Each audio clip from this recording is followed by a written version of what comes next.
Paano magkaroon ng madaming followers? Yan ang problema guys at tanong ng karamihang content creator at especially ng mga baguhang content creator. Mayroon akong tip sa inyo guys, sana makatulong kaya panoorin nyo to hanggang dulo. Ang dami guys content creator at mga baguhan na gusto agad magkaroon ng madaming followers. Kaya ang nangyayari, pumapasok sila dun sa pakikipag-follow to follow, sumasali sila sa mga group dito kay Facebook, follow to follow, sipagan, lapagan, ganun, para dumami lang yung followers nila, which is mali guys, maling gawain talaga dito kay Lulu ang pakikipag-follow to follow.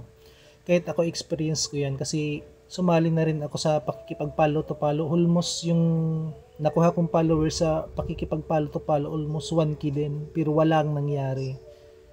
Imbis yung views ko dumami, mas kumuntoy pa kasi na-less visibility ako ni Lolo Mita kasi yung maling gawain yan dito.